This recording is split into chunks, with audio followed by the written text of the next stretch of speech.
Here we go, and... Hi everyone, Sam Forniker here, Associate Rector at the Church of the Incarnation. And as many of you know, we've had some great news over the past few days. For several weeks now, our church staff has been working on a theologically, hygienically, and pragmatically wise way for our church to share Holy Communion together on Easter Sunday. And the good news is that we found the way. On Sunday, the Church of the Incarnation will celebrate Holy Communion. Easter is the principal feast of the Christian year. It is our greatest celebration. And we want to keep the feast on this great day of resurrection. So by the end of this video, you'll know everything you need to know so that you and your household can participate in the feast. Last night at our Maundy Thursday service, we live streamed a full service of Holy Communion. The 10 of us here in the room celebrated a full Eucharistic service. And during that service, Jay consecrated, that is, set apart for the church's use, wafers and wine. This is the bread and the wine that you're going to need on Easter Sunday in order to participate in Holy Communion. It's not going to do if you wait until late Saturday night or until Sunday morning and you bring out any old bread and wine into your living room, thinking that when we have the service, we're going to be blessing the bread and wine that isn't really physically present here with us in the room. There's a term for that. It's called virtual consecration. And our bishops have said quite rightly that this is a no-no. Why? Because virtual consecration severs Holy Communion from the gathered church.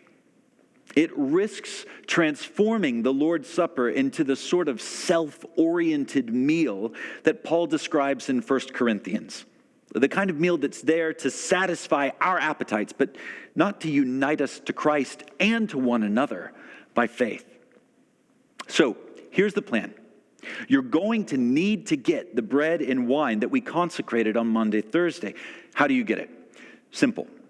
Tomorrow, on Holy Saturday, between noon and 3 p.m., we're going to have tables set up in the Matchbox Realty parking lot. That's just across the grass median from our church parking lot. So come to the church tomorrow afternoon, Holy Saturday, from noon to 3, and receive the consecrated, retrieve the consecrated bread and wine.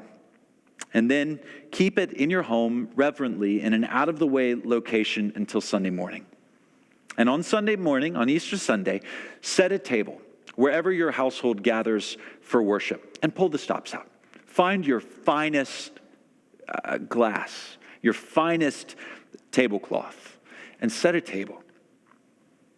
And then in the course of our service, we're going to hold your hand throughout the service so you'll know exactly when it's going to happen. We're going to share Holy Communion together. We're going to eat that bread and drink that wine.